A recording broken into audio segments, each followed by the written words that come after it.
아버님, 이제 실버타운으로 가셔야죠. 저희도 생활이 힘들어요. 평생을 바쳐 모은 강남 아파트. 78년을 살아온 한 아버지가 자식에게 들은 마지막 말이었습니다. 나 박종수는 정신이 온전한 상태에서 다음과 같이 유언한다. 첫째, 나의 모든 재산은 사회에 기부한다. 둘째, 실버타운 보증금 잔액과 보험금 등 모든 금전은 아동복지시설에 전달한다. 셋째, 나는 자식들에게 아무것도 남기지 않는다. 이것이 내 마지막 의지이다. 나는 자식들에게 아무것도 남기지 않는다. 그리고 장례식장에서 울부짖는 가족들. 과연 무슨 일이 일어났던 걸까요? 안녕하세요. 오늘 제가 여러분께 들려드릴 이야기는 실제 일어난 일을 바탕으로 한 이야기입니다. 평생을 교단에서 보낸 한 아버지의 마지막 선택에 대한 이야기죠. 서울 강남구 대치동. 높이 솟은 아파트들 사이로 석양이 지고 있었습니다. 그중 한 아파트 15층, 작은 불빛이 켜진 거실에서 한 노인이 창밖을 바라보고 있었습니다. 박종수, 78세. 40년간 중학교에서 국어를 가르쳤던 은퇴교사입니다. 그의 손은 거칠었지만 따뜻했고 눈가에는 세월의 주름이 깊게 패여 있었습니다. 이 집인의 인생의 땀과 눈물이지. 종수는 거실벽에 걸린 집 등기부등본을 바라보며 중얼거렸습니다. 1985년 구입한 이 아파트. 당시 5천만 원이던 이 집은 이제 15억이 넘는 가치가 되었습니다. 젊은 시절 아내와 함께 야채 장사도 하고 과외도 뛰고 방학마다 공사판에서 일용직도 했던 기억들이 스쳐 지나갔습니다. 새벽 4시에 일어나 김밥을 싸서 파는 아내를 도왔던 그 시절. 아이들 학비를 마련하려 밤늦게까지 학원 강의를 했던 그날들. 여보, 우리 정말 열심히 살았지. 5년 전 세상을 떠난 아내의 사진을 바라보며 종수는 쓸쓸히 미소 지었습니다. 아내가 없는 이 집은 때론 너무 넓게 느껴졌습니다. 하지만 이곳엔 온 가족의 추억이 고스란히 남아 있었습니다. 아들이 대학에 합격했을 때 온 가족이 껴안고 울었던 거실, 손자가 처음 걸음마를 뗐던 복도, 명절마다 북적였던 부엌, 모든 것이 소중한 기억이었습니다. 그때 현관문이 열리는 소리가 들렸습니다. 아버지, 저희들 왔습니다. 45세의 아들 박민준이 아내 김수진, 그리고 15살 손자 박준호와 함께 들어왔습니다. 오늘은 종수의 생신이었습니다. 할아버지, 생일 축하해요. 손자 준호가 달려와 종수를 껴안았습니다. 종수의 얼굴에 환한 웃음이 피어올랐습니다. 이런 순간을 위해 살아가는 거라고 그는 늘 생각했습니다. 자, 모두 앉아서 밥 먹자. 종수가 직접 준비한 저녁상이 차려졌습니다. 아직도 요리 솜씨는 녹슬지 않았습니다. 40년간 아내와 함께 가족을 위해 해온 일이었으니까요. 식탁에 둘러앉은 가족들. 평범해 보이는 이 순간이 얼마나 소중한지 종수는 알고 있었습니다. 하지만 그는 아직 몰랐습니다. 이것이 이 집에서 보내는 마지막 가족 식사가 될 줄은. 식사를 마친 후 거실에서 차를 마시며 담소를 나누던 중이었습니다. 종수는 손자의 학교 이야기를 듣고 있었는데 문득 아들의 표정이 어둡다는 것을 느꼈습니다. 민준아, 무슨 일 있나? 아니에요, 아버지. 하지만 며느리 수진의 시선이 남편을 재촉하고 있었습니다. 마치 미리 약속이라도 된 것처럼. 아버지. 민준이 입술을 깨물며 입을 열었습니다. 아버지, 이번에 대출이 꼭 필요해요. 집 담보로 잠깐만 도장 좀 주세요. 갑작스러운 말에 종수는 차를 놓으며 아들을 바라봤습니다. 대출. 갑자기 왜?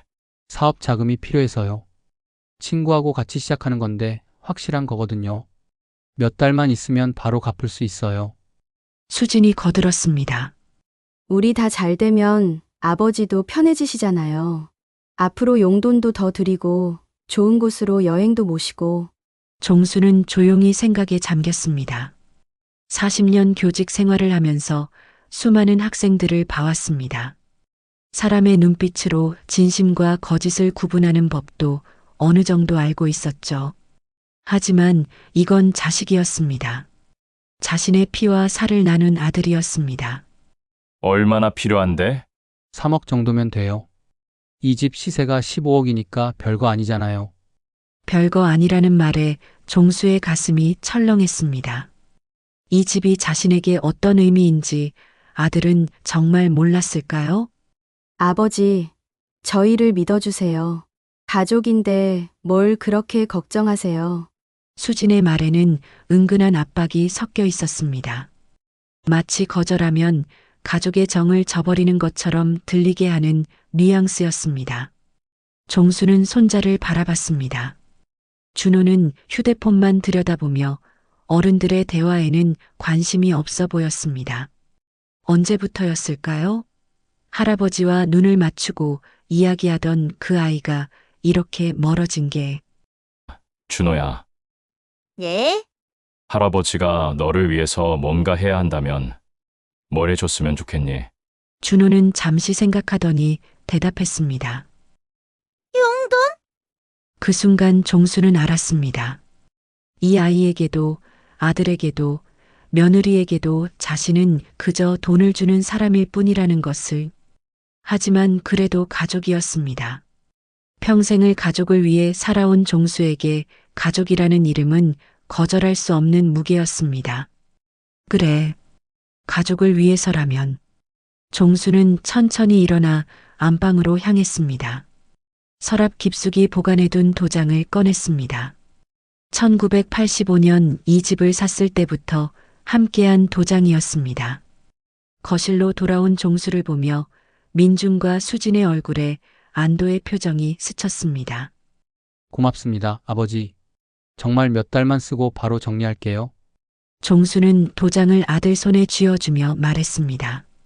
민준아, 이 집은 나와 내 어머니의 평생이다. 그걸 잊지 마라. 물론이죠, 아버지. 걱정하지 마세요. 하지만 종수는 이상한 예감을 지울 수 없었습니다. 아들의 눈에서 감사함보다는 안도감이 더 크게 느껴졌거든요. 그날 밤 종수는 잠을 이루지 못했습니다. 창밖으로 보이는 도시의 불빛들이 평소보다 더 차갑게 느껴졌습니다. 그로부터 3개월이 지났습니다. 아들의 사업은 실패했고 대출금은 눈덩이처럼 불어났습니다. 은행에서는 연일 독촉 전화가 왔고 이제 집이 경매로 넘어갈 위기에 처했습니다. 종수는 그제야 사태의 심각성을 깨달았습니다. 아들이 말한 확실한 사업은 허상이었고 이제 평생의 보금자리가 사라질 위기에 놓인 것입니다. 민준아, 이제 어떻게 할 거니? 종수의 목소리에는 절망이 묻어 있었습니다. 죄송해요, 아버지. 정말 예상치 못한 일이. 예상치 못한 일? 사업이라는 게 원래 그런 거 아니니? 왜 그걸 미리 생각하지 못했니? 처음으로 종수가 아들에게 화를 냈습니다. 하지만 이미 늦었습니다. 도장을 찍은 이상 이 집은 더 이상 안전하지 않았습니다. 그런데 더 큰 충격이 기다리고 있었습니다. 어느 날 저녁 수진이 홀로 종수를 찾아왔습니다. 평소와 달리 화장을 진하게 한 그녀의 얼굴은 차갑기만 했습니다. 아버님, 수진아, 민준이는? 그냥 저 혼자 왔어요. 할 말이 있어서요. 수진은 거실 소파에 앉으며 직설적으로 말했습니다. 아버님, 이제 실버타운으로 가셔야죠. 뭐? 저희도 생활이 힘들어요. 아버님, 혼자 이 큰 집에서 사시는 것도 비효율적이고, 실버타운이 요즘 얼마나 좋은지 아세요? 다른 어르신들과 함께 계시면 외롭지도 않으시고. 종수는 귀를 의심했습니다. 자신이 평생 모은 집에서 나가라는 것이었습니다. 그것도 며느리의 입에서. 수진아, 무슨 소리니? 이 집은 내가 평생을 바쳐서 수진의 말에는 더 이상 존경도 애정도 없었습니다. 오직 계산만 있을 뿐이었습니다. 민준이는 뭐라고 하더니? 민준 씨도 같은 생각이에요. 다만 아버님께 직접 말씀드리기가 어려워서 그 순간 현관문이 열렸습니다. 민준이 들어왔습니다. 아내와 아버지가 마주 앉아 있는 모습을 보자 그의 얼굴이 하얗게 질렸습니다. 민준아, 너도 같은 생각이니? 나보고 이 집에서 나가라는 거니? 민준은 고개를 숙인 채 아무 말도 하지 못했습니다. 그 침묵이 답이었습니다. 40년을 교단에서 너희들 키우려고 뼈 빠지게 일했는데 내 어머니와 함께 새벽부터 밤늦게까지 일해서 마련한 이 집인데 종수의 목소리가 떨렸습니다. 아버지, 저희가 원해서 이런 게 아니에요, 상황이. 상황은 내가 만든 거 아니니? 수진이 끼어들었습니다. 아버님, 감정적으로 생각하지 마시고 현실적으로 판단하세요. 실버타운에서 편하게 지내시면서 이 집 문제도 해결하는 게 모두에게 좋잖아요. 종수는 며느리를 바라봤습니다. 20년 전 아들과 결혼할 때 아버지라고 부르며 수줍게 웃던 그 처녀가 맞나 싶었습니다. 수진아, 너는 이 집이 나한테 뭔지 정말 모르니? 집은 집이에요. 사람이 더 중요하죠. 하지만 그 말을 하는 수진의 눈에는 종수라는 사람은 보이지 않았습니다. 오직 15억짜리 집만 보일 뿐이었습니다. 종수는 천천히 일어났습니다. 78년을 살면서 이런 배신감은 처음이었습니다. 자식에게서, 가족에게서 받는 배신감. 알았다. 내가 나가마. 됐다. 더 이상 말하지 마라. 종수는 안방으로 들어가 가방을 꾸리기 시작했습니다. 40년간 살던 집에서 가져갈 수 있는 건 이제 가방 하나가 전부였습니다. 아내의 사진을 마지막으로 가방에 넣으며 종수는 중얼거렸습니다. 여보, 우리가 뭘 잘못했을까? 그날 밤 종수는 이 집을 떠났습니다. 뒤돌아보지 않고 40년의 추억과 함께 분당에 있는 푸른 마을 실버타운, 깨끗하고 현대적인 시설을 자랑하는 이곳으로 종수는 이주했습니다. 보증금과 월 이용료는 집을 담보로 받은 대출금에서 지불했습니다. 아이러니했습니다. 자신의 집을 빼앗기면서도 그 집의 가치로 새로운 곳에서 살게 된 것이 어르신, 방은 마음에 드시나요? 친절한 직원이 안내해준 방은 깔끔했습니다. 침대, 책상, 작은 냉장고, 그리고 창가에는 의자 하나. 15억짜리 아파트에서 이 작은 방으로. 하지만 종수는 불평하지 않았습니다. 그래, 자식들이 자주 오겠지. 종수는 창가 의자에 앉으며 스스로를 위로했습니다. 실버타운이라고 해서 감옥은 아니잖아요. 가족들이 면회를 오면 되는 거죠. 첫 주말이었습니다. 종수는 새 옷을 입고 로비에서 기다렸습니다. 아들에게 전화해서 실버타운 주소를 알려줬고 민주는 네, 곧 갈게요라고 답했거든요. 오전 10시부터 기다리기 시작했습니다. 로비 소파에 앉아 입구를 바라보며 다른 어르신들도 가족을 기다리고 있었습니다. 김할아버지 가족 오셨네요. 박할머니 아드님도 오셨고 하나둘씩 가족들이 찾아오는 소리가 들렸습니다. 종수는 시계를 봤습니다. 점심시간이 다가오고 있었습니다. 교통이 막히나 보다. 종수는 마음을 다잡았습니다. 서울에서 분당까지는 제법 거리가 있으니까요. 오후 2시 여전히 아무도 오지 않았습니다. 종수는 휴대폰을 확인했습니다. 아들에게서 온 메시지도 전화도 없었습니다. 오후 4시 로비에 있던 다른 어르신들은 모두 가족과 함께 외출했습니다. 이제 종수 혼자만 남았습니다. 오후 6시 저녁 식사 시간이었습니다. 종수는 휴대폰을 들고 아들에게 전화를 걸었습니다. 여보세요? 민준아, 나다 오늘 오기로 했는데. 아, 아버지 죄송해요. 갑자기 급한 일이 생겨서 다음에 갈게요. 그래, 알았다. 전화를 끊고 종수는 혼자 중얼거렸습니다. 다음에 오겠지. 하지만 다음 주말도 마찬가지였습니다. 그 다음 주말도 한 달이 지나고 두 달이 지나고 약속만 있을 뿐 누구도 찾아오지 않았습니다. 어느 날 저녁 종수는 창가에 서서 멀리 서울 방향을 바라봤습니다. 저 멀리 어딘가에 자신이 평생 살던 집이 있을 텐데, 그 집에서 가족들이 저녁을 먹고 있을 텐데, 할아버지, 뭘 보세요? 옆방 할머니인 김순자 씨가 말을 걸었습니다.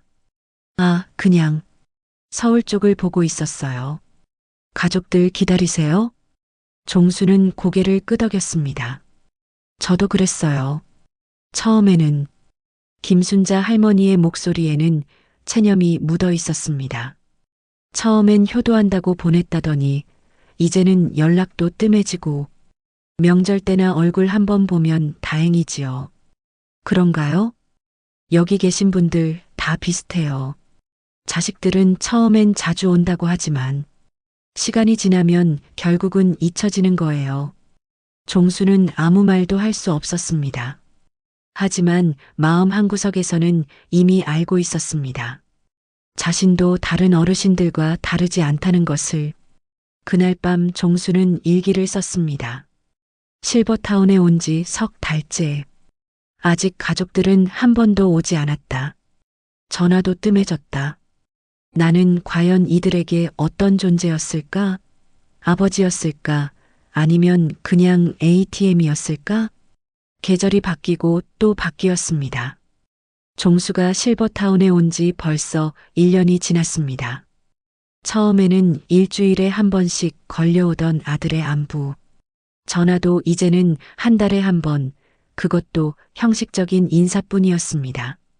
아버지, 건강하시죠? 저희는 잘 지내고 있어요. 응, 나도 잘 지낸다. 준호는 어떻게 지내니? 공부하느라 바빠요. 고등학생이 되니까 더 바빠졌어요. 그래, 할아버지가 보고 싶다고 전해줘라. 네, 전달할게요. 하지만 준호가 전화를 받는 일은 없었습니다. 종수가 손자에게 직접 전화를 걸면 늘 바쁘다는 핑계로 몇 마디 나누지 못하고 끊어졌습니다. 어느 날 종수는 용기를 내어 옛날 집 주소로 편지를 보냈습니다. 손자에게 쓴 편지였습니다. 준호야, 할아버지다. 너와 함께했던 시간들이 그리워서 이렇게 펜을 든다. 내가 어릴 때 할아버지와 함께 한강에 가서 자전거 타던 기억 있니? 그때 너는 할아버지 손을 꼭 잡고. 편지를 다 쓰고 나서 종수는 우편함에 넣었습니다. 하지만 답장은 오지 않았습니다. 실버타운의 일상은 단조로웠습니다. 아침 7시 기상, 8시 아침 식사, 오전에는 산책이나 독서, 오후에는 다른 어르신들과 담소, 저녁 6시 저녁 식사, 9시 취침. 규칙적이지만 의미 없는 하루하루가 반복되었습니다. 종수는 다른 어르신들과 친해지려고 노력했습니다. 같은 처지의 사람들이니까 서로 위로도 되고 말상대도 되었거든요. 박 선생님, 선생님 아드님은 어떻게 지내요? 정갑수 할아버지가 물었습니다. 은퇴한 회사원 출신으로 역시 자식들에 의해 실버타운에 오게 된 경우였습니다. 글쎄요. 연락이 뜸해져서 다들 그래요. 처음엔 효도라며 보냈다더니 결국은 연락도 끊기고 말이죠. 이런 대화가 일상이 되었습니다. 버려진 노인들의 하소연. 그것도 이제는 익숙해졌습니다. 어느 날 저녁 식당에서 저녁을 먹고 있던 종수에게 직원이 다가왔습니다. 박 어르신, 전화 왔어요. 종수는 급히 사무실로 가서 전화를 받았습니다. 아버지, 저예요, 민준이. 민준아, 웬일이니? 이 시간에. 아버지 집이 경매로 넘어갔어요. 종수는 한순간 말문이 막혔습니다. 예상했던 일이지만 실제로 듣고 보니 가슴이 무너지는 느낌이었습니다. 죄송해요. 아버지 정말 최선을 다했는데. 됐다. 그런 일도 있는 거지. 하지만 종수의 가슴은 무너지고 있었습니다. 평생의 보금자리가 완전히 사라진 것입니다. 이제 진짜로 갈 곳이 없어진 거죠. 아버지, 저희가 새로 구한 집은 너무 작아서 아버지 모실 수가 없어요. 정말 죄송해요. 전화를 끊고 종수는 사무실 의자에 주저앉았습니다. 이제 정말 끝이구나. 자식들에게는 더 이상 쓸모가 없는 존재가 된 거구나. 그날 밤 종수는 오랫동안 잠들지 못했습니다. 창밖으로 보이는 별들이 유독 밝게 느껴졌습니다. 저 별들도 언젠가는 사라지겠지. 자신처럼. 다음 날부터 아들의 연락은 더욱 뜸해졌습니다. 한 달에 한 번 오던 전화도 이제는 2달, 3달에 한 번으로 줄어들었습니다. 실버타운에 온 지 3년째 되는 해, 가을, 종수는 갑작스럽게 쓰러졌습니다.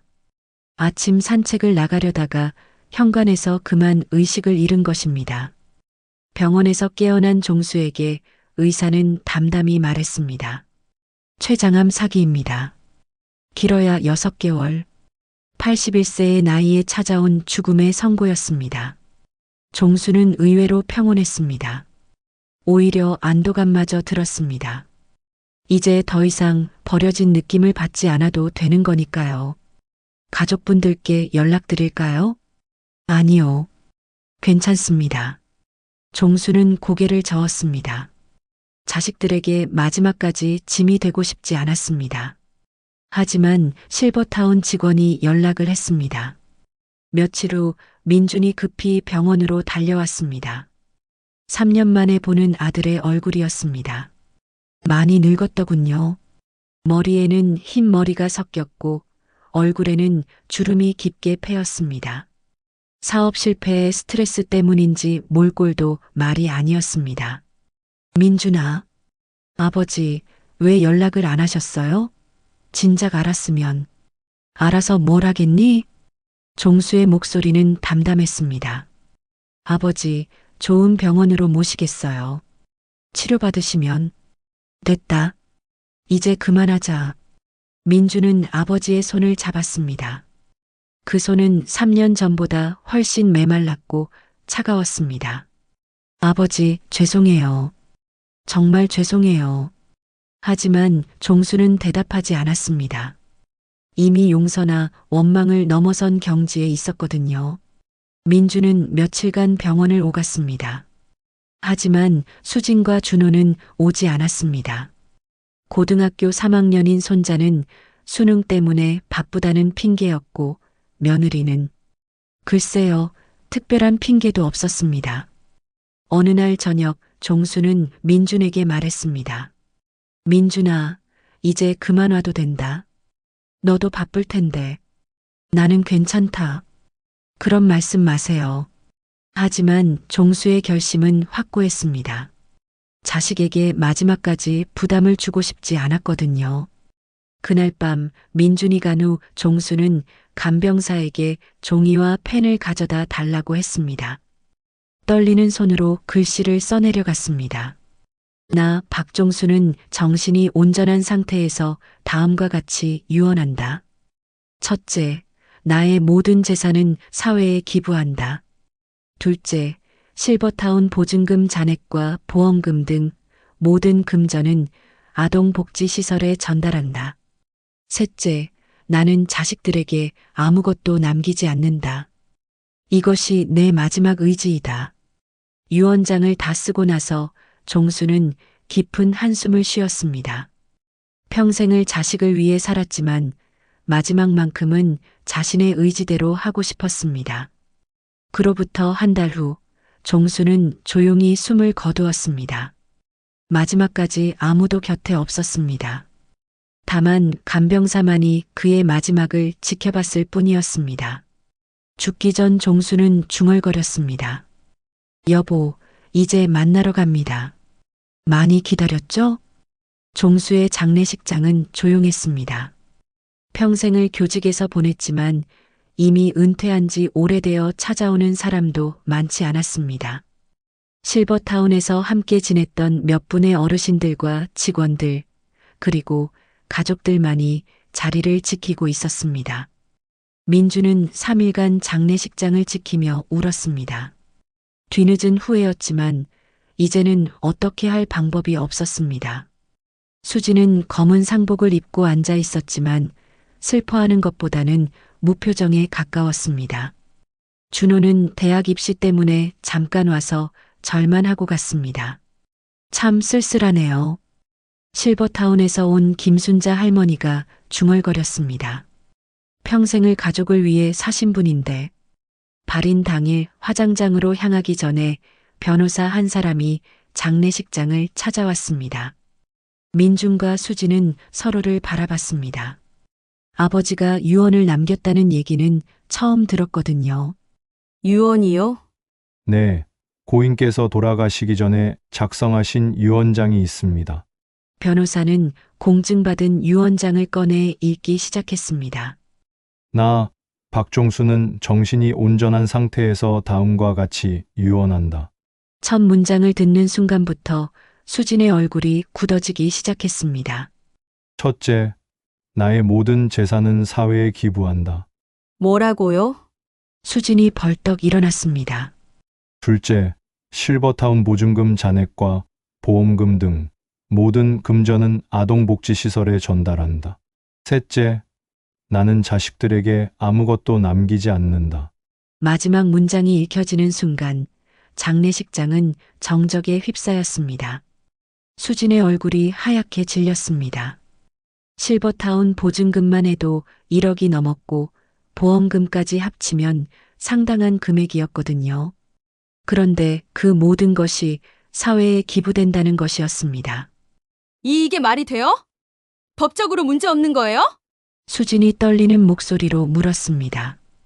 네, 정식으로 공증받은 유언장입니다. 법적으로 아무 문제 없이 집행될 예정입니다. 그 순간 수진은 주저앉으며 오열하기 시작했습니다. 하지만 그 눈물이 아버지에 대한 그리움인지 돈에 대한 아쉬움인지는 아무도 알 수 없었습니다. 민주는 영정 앞에 무릎을 꿇었습니다. 그제야 자신이 얼마나 큰 실수를 했는지 깨달았지만 이미 늦었습니다. 화장장에서 돌아온 후 민주는 혼자 실버타운을 찾아갔습니다. 아버지가 마지막 3년을 보낸 곳을 보고 싶었습니다. 아드님이시군요. 김순자 할머니가 민준을 알아봤습니다. 네, 안녕하세요.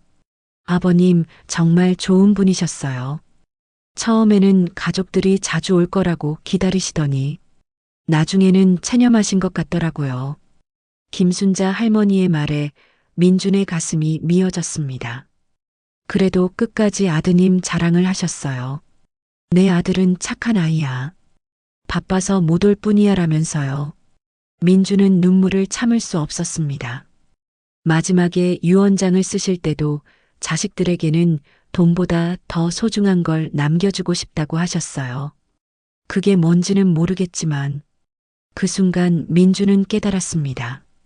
아버지가 남기고 싶었던 것은 돈이 아니라 교훈이었다는 것을, 가족의 소중함, 효도의 의미, 그리고 사랑의 진정한 가치를 깨닫게 하고 싶었던 것이라는 걸. 실버타운을 나서며 민주는 하늘을 올려다봤습니다. 구름 사이로 비치는 햇살이 따뜻했습니다. 아버지, 이제야 알겠어요. 아버지가 진짜 원했던 게 뭔지. 하지만 깨달음은 항상 늦게 오는 법입니다. 이제 모든 것이 늦었습니다. 영정 속 박종수의 미소는 잔잔했습니다. 그 미소에는 원망도 분노도 없었습니다. 다만 자식들이 언젠가는 깨달았으면 좋겠다는 마지막 소망만 담겨 있을 뿐이었습니다. 평생 자식만 믿고 살았던 한 아버지. 40년간 교단에서 남의 아이들을 가르치고 밤에는 자신의 아이들을 위해 뼈 빠지게 일했던 한 아버지. 그가 결국 남긴 건 집도 재산도 아닌 버려졌다는 쓸쓸한 기억뿐이었습니다. 하지만 그의 마지막 선택만큼은 자신의 것이었습니다. 자식이 아닌 세상을 위한 자신의 마지막 의지였습니다. 과연 이 이야기는 특별한 일일까요? 아니면 우리 주변에서 조용히 일어나고 있는 평범한 현실일까요? 오늘 이 방송을 들으시는 여러분들 중에도 비슷한 경험을 하고 계시거나 걱정하고 계시는 분들이 있으실 겁니다. 가족이라는 이름으로 서로를 소중히 여기고 있는지 아니면 단순한 이해관계로만 얽혀 있는 건 아닌지 때로는 늦기 전에 돌아보는 것이 필요합니다. 부모님께 안부를 묻고 자녀들과 진심으로 대화를 나누고 가족의 진정한 의미를 되새겨보는 것 말입니다. 박종수 아버지의 이야기가 단순한 남의 일이 아니라 우리 모두의 이야기가 될 수 있다는 것을 잊지 마시기 바랍니다. 다음 편에서는 평생 모은 재산을 사기꾼에게 모두 빼앗긴 70대 할머니의 반전 복수극. 과연 무슨 일이 있었던 걸까요? 다음 편도 기대해 주시기 바랍니다. 감사합니다.